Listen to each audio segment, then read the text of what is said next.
Estamos viviendo en un tiempo incierto, pero Dios ha dado luz al mundo en su profecía.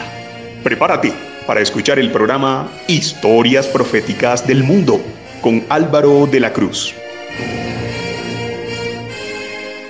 Saludos. Invitamos a los que escuchen este programa y quieran ponerse en contacto con nosotros, dirigirse al WhatsApp +57 321 296 59 56. +57 321 296 59 56. Las primeras décadas del primer siglo estuvieron fuertemente marcadas por una serie de alianzas entre los miembros del Sanedrín judío y los procuradores romanos en Judea, situación que se fue convirtiendo en un contexto turbulento para el naciente cristianismo.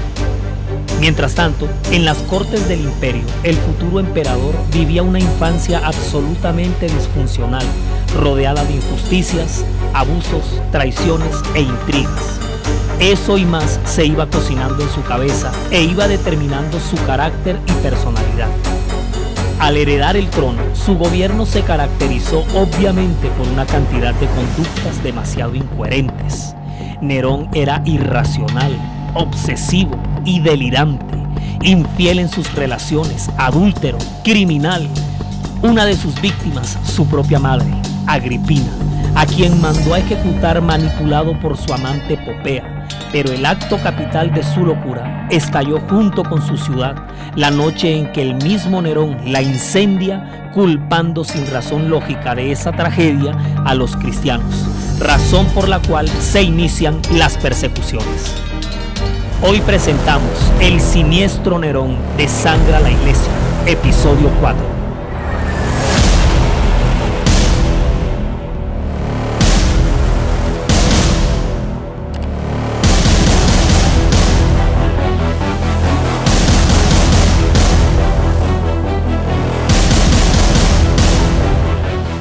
El incendio de Roma en el año 64 fue una cosa loca, les quiero decir. Una cosa que, mejor dicho, yo aquí no voy a alcanzar a describir. En el episodio anterior mencionamos que el incendio duró 7 días y 7 noches y luego volvió a prenderse por 3 días más en diferentes sitios. 10 de los 14 barrios de la ciudad fueron devorados literalmente por las llamas. El Palatino, el Foro, el Celio, el Aventino, el Esquilino, los edificios más famosos de la ciudad, fueron devorados por las llamas abrasadoras. Lugares tanto públicos como palacios privados, como palacios suntuosos, como patrimonio arquitectónico de la ciudad. Hasta el mismo palacio del emperador no escapó al fuego. Miles de las casas de los plebeyos y de las viviendas de los distritos más pobres fueron destruidas, consumidas por la candela. Se perdieron obras de arte de valor incalculable. El templo de Júpiter, el hogar de las vírgenes vestales, se quemaron documentos de gran valor legal e histórico. O sea, aquello fue el cataclismo nunca antes visto. Ahora, para que ustedes noten algo, para la historia no es, o sea, para nadie, ¿no? Era un secreto que este fue otro de los caprichos diabólicos de Nerón. Bueno, en realidad, el más diabólico de los diabólicos, porque es que ninguno superó a este. De pronto hasta la pérdida de la mamá, la muerte, el asesinato de la mamá. Pero esos caprichos, en medio de todo eso que se le atravesaron por la cabeza, ordenó que la ciudad fuera incendiada. Orden que fue cumplida por sus oficiales, guardas y siervos. O sea, hubo gente que le siguió la corriente a él, pero porque era la palabra del emperador. Mientras la ciudad imperial estaba en llamas, este sujeto se subió a la torre de Mecenas vestido de gala como si fuese para un cóctel y tocando la lira al mismo tiempo que recitaba el cántico del incendio de Troya que escribió Homero en su obra épica La Ilíada y la Odisea, declaró abiertamente que deseaba la ruina de todas las cosas antes de su muerte. O sea, evalúe, ¿no? Evalúe esto nada más por sus palabras. No, Y es que además del gran edificio del circo que quedó totalmente chamuscado, varios miles de personas perecieron en las llamas. O sea que hubo pérdidas humanas por miles.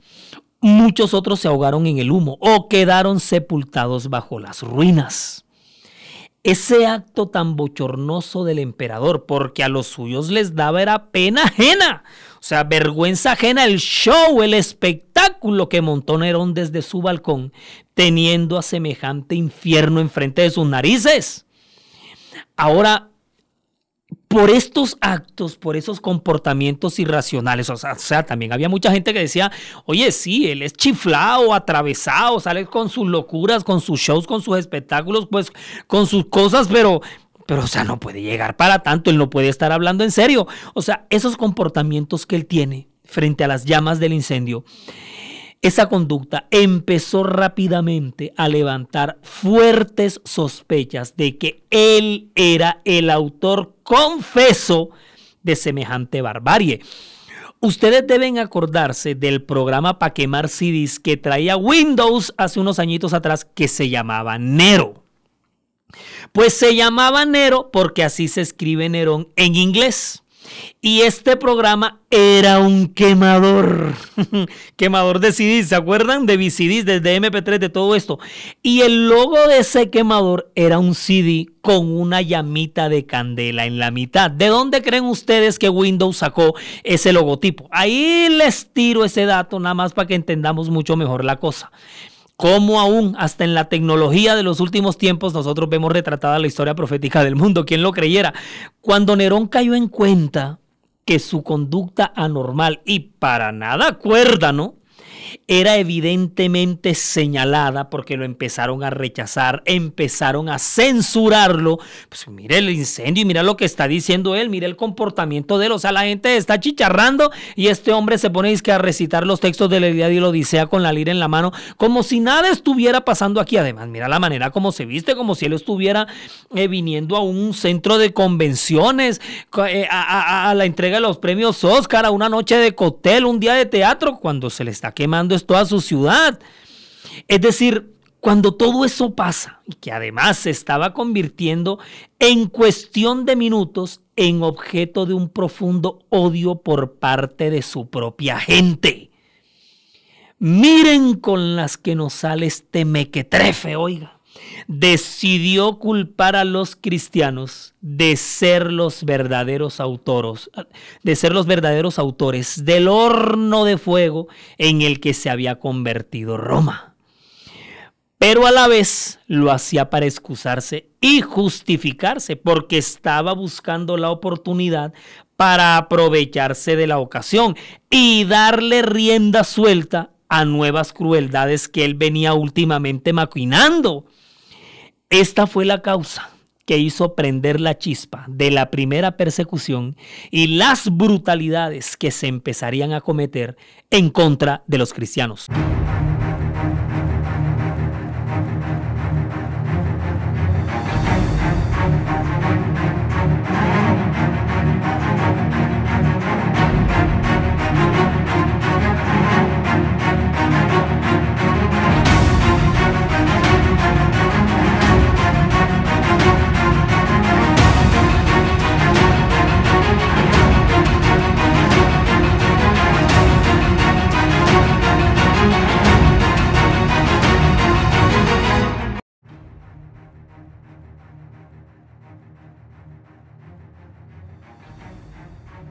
Todo nuestro contenido está disponible para reproducir y descargar desde nuestras cuentas, canales y perfiles, desde las redes sociales, sitio web y plataformas. Usted nos encuentra en todos lados como La Historia Profética del Mundo, en Spotify, Google Podcasts, en Facebook, Instagram y TikTok.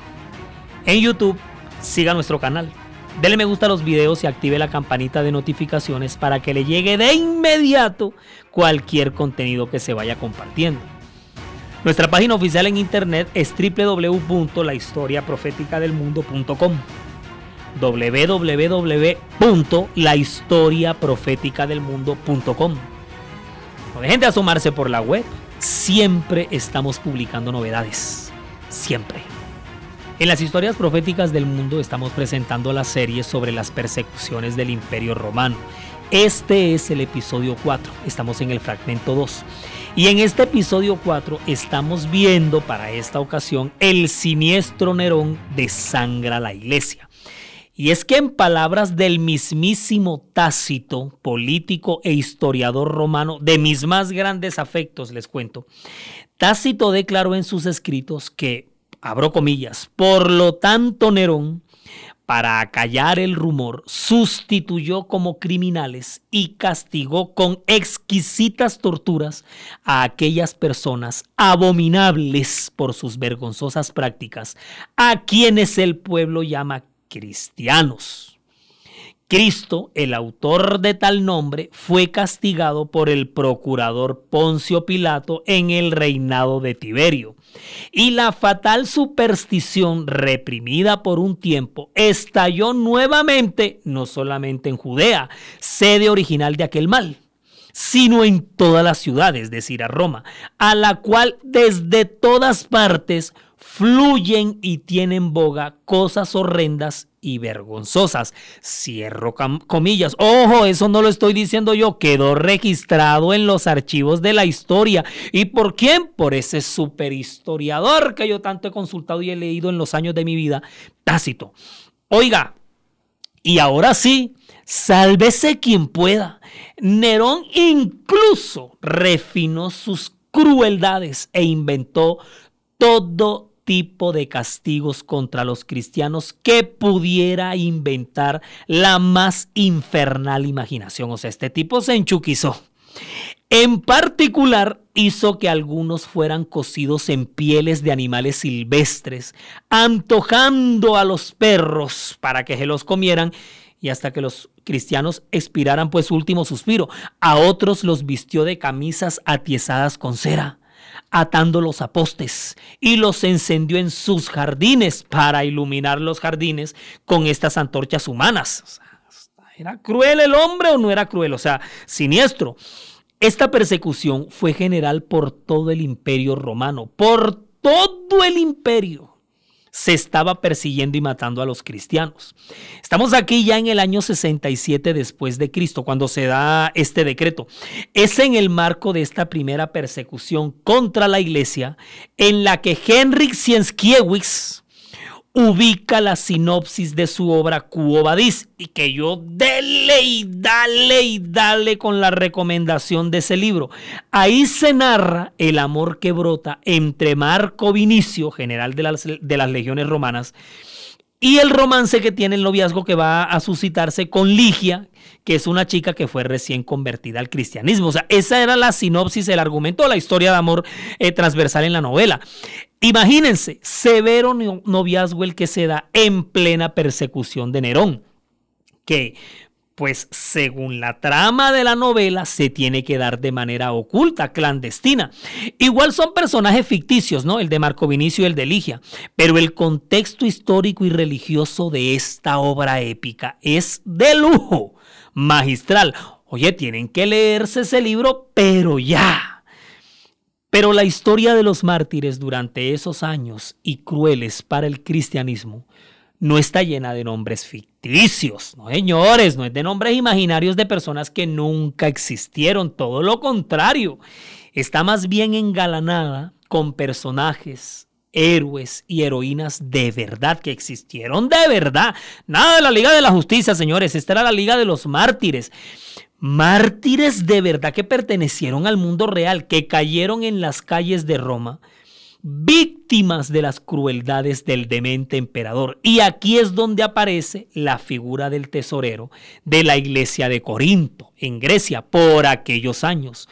Iglesia a la que el apóstol Pablo escribió 2 cartas, primera y segunda de Corintios. Erasto, el gran mártir cristiano, Erasto, súper personaje este mártir, tesorero de la iglesia de Corinto. Erasto fue un fiel discípulo de Pablo, o sea, toda una figura este Erasto, les quiero decir. Erasto siguió a Pablo, su maestro, desde la iglesia de Corinto hasta la iglesia de Éfeso. Y es el mismo Pablo quien lo envía a Macedonia con Timoteo de Éfeso. Ellos tres estaban juntos en Corinto y arraban para arriba y para abajo cuando Pablo les escribe una carta a los romanos. De hecho, el mismo Pablo, cuando saluda a los romanos, lo hace en nombre de sus dos compañeros. Os saluda Gayo, hospedador mío y de toda la iglesia. Os saluda Erasto, tesorero de la ciudad, y el hermano Cuarto. Eso está en Romanos capítulo 16, versículo 23. Sí, a él también lo encontramos en el registro bíblico, este mártir, a Erasto. Sin lugar a dudas, fue una pieza clave, no solo en el ministerio de Pablo, escuche, sino en el desarrollo del cristianismo ahí mismo en Corinto. Lo que pasa es que estos líderes se convirtieron en objetivo, en blanco de las persecuciones del imperio. O sea, había una lista con la que los estaban buscando, o sea, a ellos de sinagoga en sinagoga, de casa en casa, de templo en templo, de casa de culto en casa de culto. O sea, ellos fueron objetivo del imperio cuando las persecuciones de Nerón se dispararon. Es por eso por lo que la tradición griega afirma que Erasto fue el primer obispo de Apamea en Siria, mientras que la tradición latina afirma que fue obispo de Filipos. Por su parte, la Iglesia Católica, Apostólica y Romana lo elevó a santo y lo venera con su fiesta el 26 de julio como el día de San Erasto, mártir. Mártir cristiano, que cayó ejecutado durante la primera persecución contra la iglesia en los días del emperador Nerón. Pero también tenemos el testimonio de Aristarco el Macedonio. Oiga, qué nombrecitos los de estos mártires, ¿no? Muy llamativos.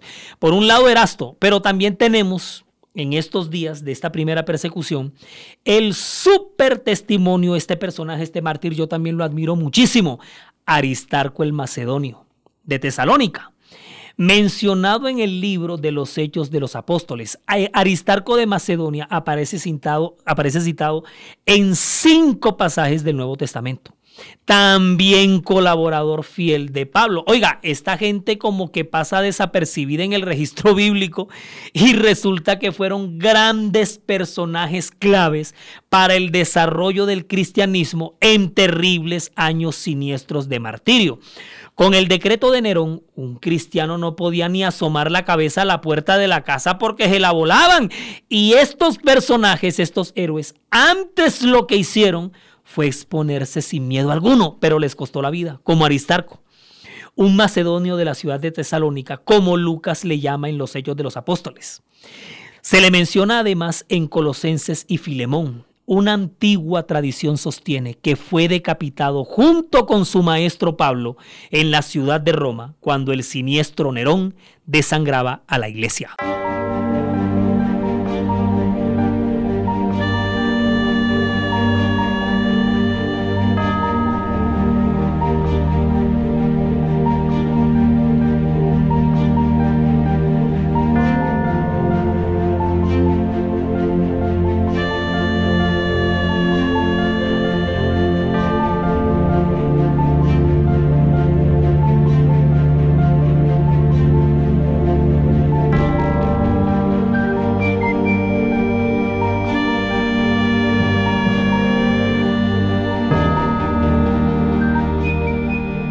Aristarco de Macedonia, Aristarco, cuyo nombre significa el mejor gobernante o el mejor príncipe, fue colaborador del apóstol Pablo también. Se le menciona por primera vez en el libro de los Hechos durante los disturbios en Éfeso.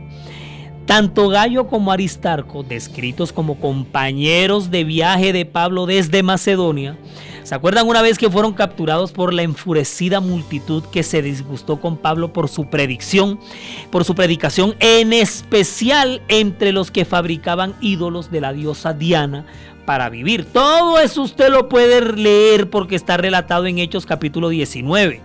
La multitud no pudo encontrar a Pablo, eso búsquele y busque y por todos lados, por lo que capturaron a sus compañeros que estaban ahí. Aristarco y Gayo estuvieron en una posición precaria hasta que 2 horas después es el secretario de la ciudad, el que logra persuadir finalmente a la multitud para que se dispersara y dejaran a estos pobres almas en paz. No se sabe nada del origen de Aristarco ni de cómo se hizo cristiano, aunque algunos sugieren que pudo haber sido un judío convertido al cristianismo. De todas formas, en cualquier caso, Aristarco fue un personaje, no todo un mártir, pero fue un fiel compañero de Pablo y acompañó al apóstol en algunos viajes y hasta en prisión. Aristarco, mi compañero de prisión, os envía saludos. También Marcos, el primo de Bernabé. Así se refiere Pablo a Aristarco en Colosenses 4:10. Te saludan Epafras, mi compañero de prisiones por Cristo Jesús, Marcos, Aristarco, Demas y Lucas, mis colaboradores. Se le menciona también en Filemón capítulo 1, versículos 23 y 24. Es la última vez, lo que acabamos de leer aquí en Filemón, es la última vez que en la Biblia se le menciona a Aristarco de Macedonia. Trófimo de Éfeso, que fue convertido por la obra evangelista de Pablo, es otro mártir que sobresale en esta persecución tan bárbara. Pues resulta que Trófimo de Éfeso acompaña al apóstol de manera ininterrumpida por 14 años hasta el final, pues a Pablo finalmente lo abandonan muchos que le siguieron, pero también permanecen a su lado unos pocos, pero hasta lo último, hasta el final. Entre esos pocos que van a acompañar a Pablo contra viento y marea, contra Roma y lo que sea, figura Trófimo de Éfeso, mártir cristiano también en los días de Nerón. Es más, se dice de Trófimo que probablemente, porque tú sabes que comparando un registro histórico con otro, lo que tenemos son aproximaciones y probabilidades. Los unos sostienen una cosa, otros sostienen otra. Probablemente Trófimo de Éfeso es el primer cristiano que no proviene directamente de los judíos.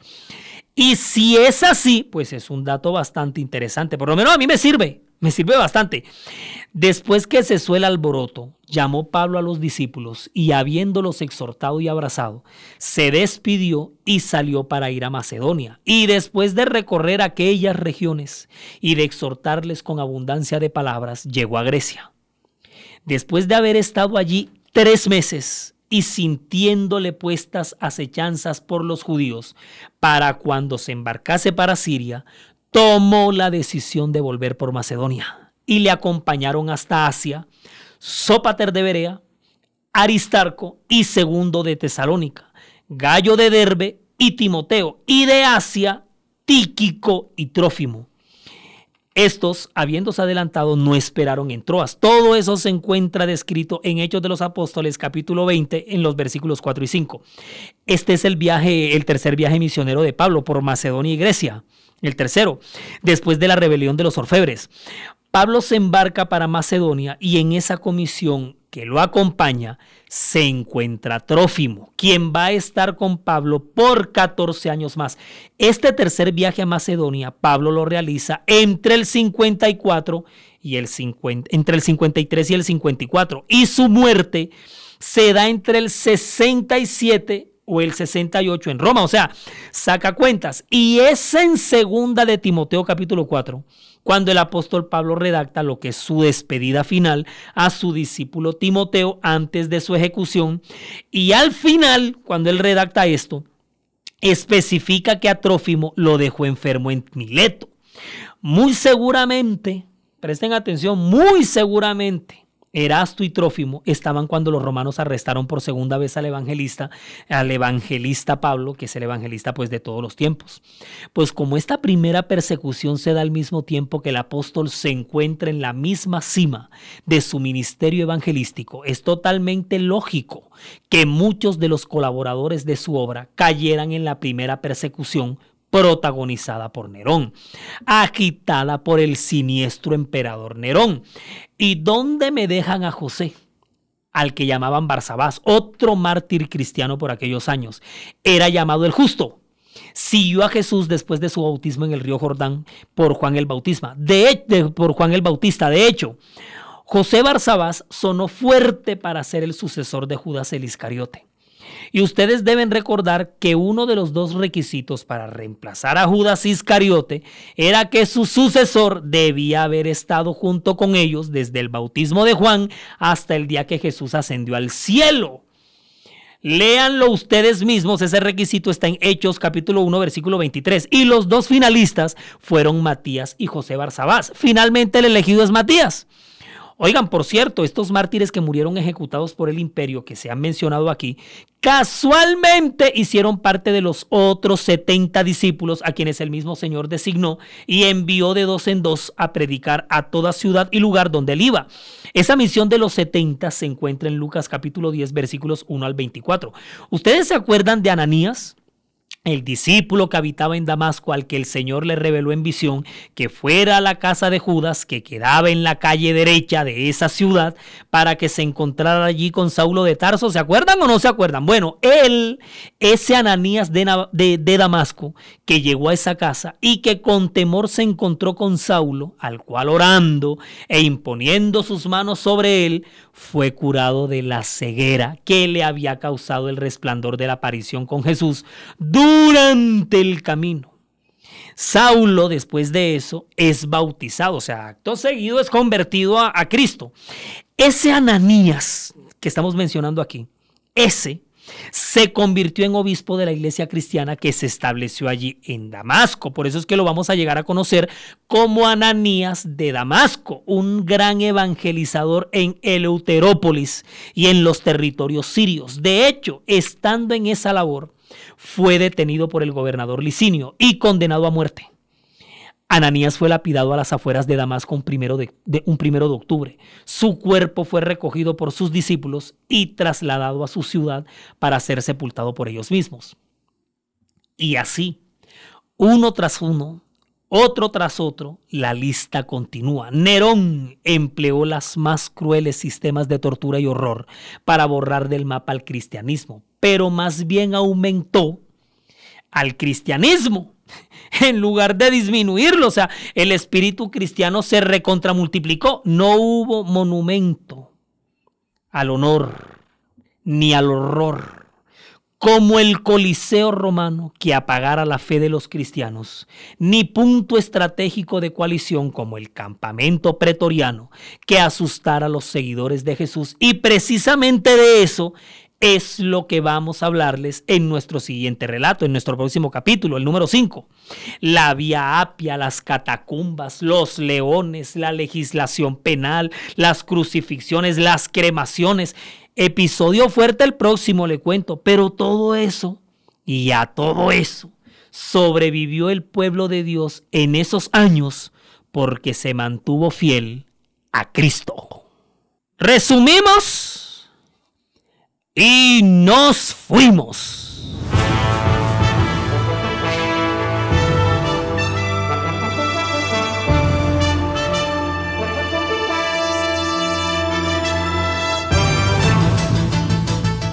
Uno, para aplacar las sospechas en su contra y además por la pretensión de erradicarlos, Nerón culpa a los cristianos del incendio de Roma. 2. Uno tras otro, en todo el territorio del imperio, los cristianos van a empezar a caer en el cruel exterminio. Erasto y Aristarco figuran entre esos miles de los primeros mártires.